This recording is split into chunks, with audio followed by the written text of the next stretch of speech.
Hello दोस्तों, कैसे हैं आप सब। आपका स्वागत है हमारे YouTube चैनल दीन तंजीम में। आइए आज हम बात करेंगे कि दुनिया का अंत कैसे होगा। आप हंसी मत, मैं कोई राम रहीम बाबा नहीं हूँ जो यहाँ बैठ के बकवास कर रहा हूँ। बात गौर से सुनो, मैं कोई नेता नहीं जो बकवास कर रहा हूँ। मेरे मुंह से निकला हर लफ्ज हीरे से ज्यादा कीमती है। मैं आपको ऐसे आंकड़े बताऊंगा जिससे आप जानकर हैरान हो जाएंगे कि हाँ, वाकई में दुनिया का अंत बहुत नजदीक है। और हम टीवी चैनलों पे, अखबारों में देखते हैं कि हम लड़ते रहते हैं आपस में, हमें मंदिर दे दो, हमें मस्जिद दे दो, मंदिर यही बनेगी, मस्जिद यही बनेगी। ना जाने सैकड़ों घर इन्हीं मंदिर मस्जिद के नाम पे तबाह कर दिए जाते हैं दंगों के कारण। और हम उन चीजों पर ध्यान नहीं देते हैं जिस पे हमें ध्यान देने की ज्यादा जरूरत है। आपको मैं ऐसे आंकड़े बताने वाला हूं जिससे आप जानकर हैरान हो जाएंगे कि हाँ, दुनिया वाकई में 100-150 साल से ज्यादा नहीं बची है।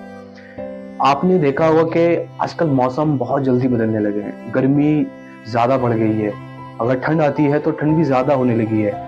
आपको मैं बता दूं, हमने जो फैक्ट्रियां लगा रखी हैं उन फैक्ट्री से इतना धुआं निकल रहा है, इतनी गर्माहट निकल रही है कि उससे हमारे दुनिया का तापमान बढ़ रहा है। तापमान आप यकीन माने 1.5 डिग्री सेल्सियस बढ़ चुका है और इसका अंदाजा लगाया जा रहा है कि 2 डिग्री बढ़ जाएगा आने वाले टाइम में।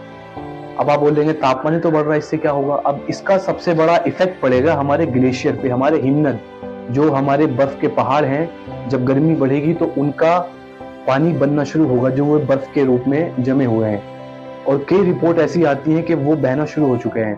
अब आप बोलेंगे कि इससे क्या फायदा हो रहा है, वो बह के पानी तो आ रहा है। जी हाँ, ये सबसे बड़ा बुरा वो डालता है हमारे उस पे नदियों पे, क्योंकि उनका पानी अचानक से बढ़ जाता है, नदियों में पानी ज्यादा हो जाता है। नदियों में पानी ज्यादा हो जाता है तो वही बाढ़ का कारण बन जाता है। वही पानी जब बहता हुआ हमारे गांवों से, हमारे शहरों से जब समुद्र में पहुंचता है तो समुद्र का लेवल बढ़ रहा है। समुद्र का लेवल बढ़ रहा है तो उसका कारण ये होगा कि हमारे जो शहर जो समुद्र के किनारे बसे हुए हैं वो डूबने शुरू हो जाएंगे। एक हमारे देश के करीब एक देश पड़ता है मालदीव।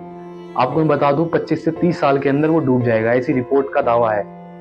अब आप बोलेंगे कि उसके बाद हमारा जो वर्षा का पैटर्न है, यानी जो हमारा बारिश का सीजन आता है, मौसम आता है, उसके अंदर बारिश का एक अपना ही रूप अलग हो गया है। या तो बारिश होती नहीं है, या इतनी बारिश होती है थोड़े समय में, जिसे आप बादल फटना बोलते हैं। वो बादल नहीं फटता है, वो थोड़े समय में ज्यादा बारिश होती है और इतना सारा पानी बरस जाता है कि बाढ़ आ जाती है। न जाने सैकड़ों घर, सैकड़ों गांव डूब जाते हैं पूरे। अब बाढ़ से आप बच जाएंगे, आप अगर पेड़ पे चढ़ जाएंगे बच जाएंगे। आपको लगा कि हम बच गए हैं, नहीं। बाढ़ आने के बाद आती है महामारी। जी हाँ, गटर का पानी, नालियों का पानी जब वो उस पानी में मिलता है तो ना जाने कितने टाइप की महामारियां फैलाती है। महामारियां फैलती है, लाखों की तादाद में लोग मरते हैं। मान लो आप उस महामारी से भी बच गए तो फिर पीने का पानी नहीं मिलता है लोगों, क्योंकि सारे में तो बाढ़ आ चुकी है, सारे नल डूब गए हैं, सारी मोटरें डूब गई है, पीने का पानी कहाँ से आएगा। आपको पीने का पानी नहीं मिलेगा, आप पीने के पानी की वजह से मरेंगे।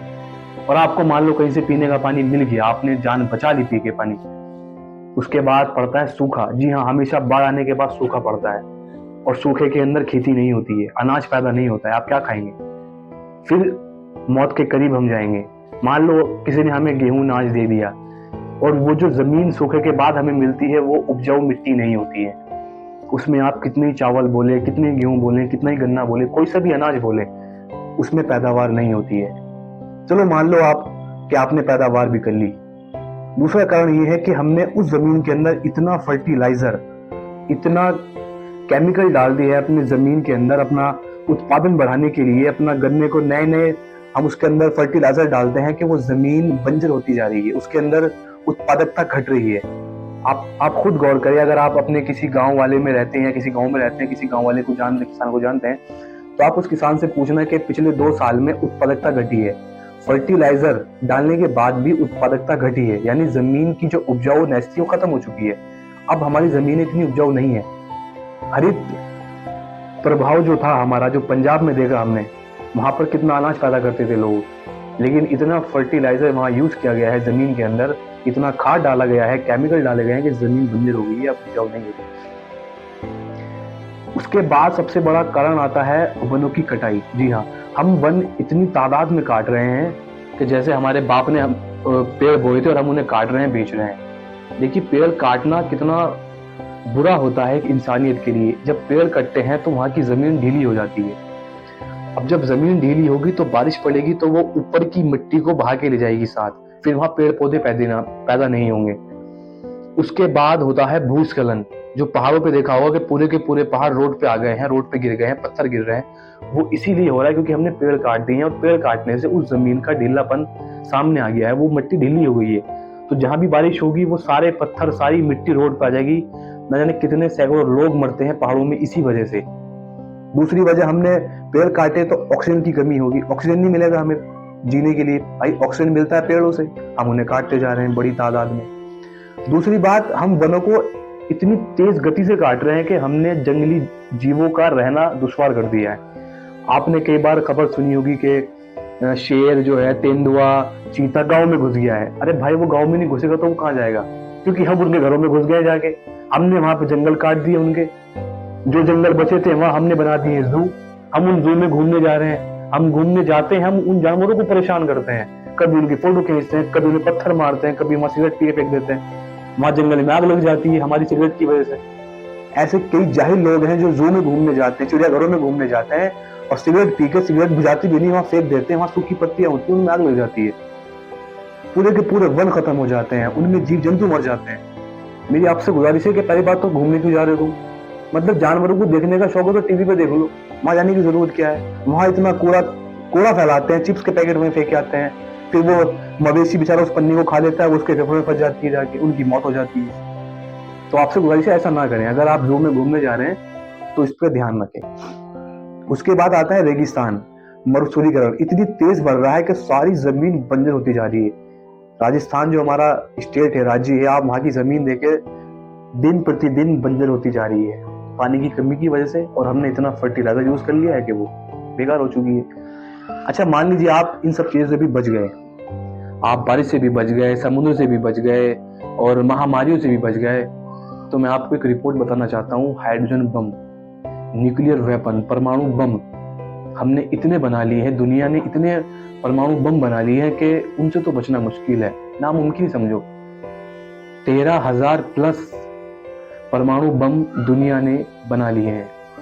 एक साइंटिस्ट ने बहुत अच्छी लाइन की थी कि ये बनाए गए तो ये इस्तेमाल भी होंगे, ऐसा तो है नहीं कि ये रखे रहेंगे। और जब एक इस्तेमाल होगा तो फिर होगी चैन रिएक्शन शुरू, यानी एक फटेगा तो फिर दूसरा फटेगा, फिर तीसरा फटेगा।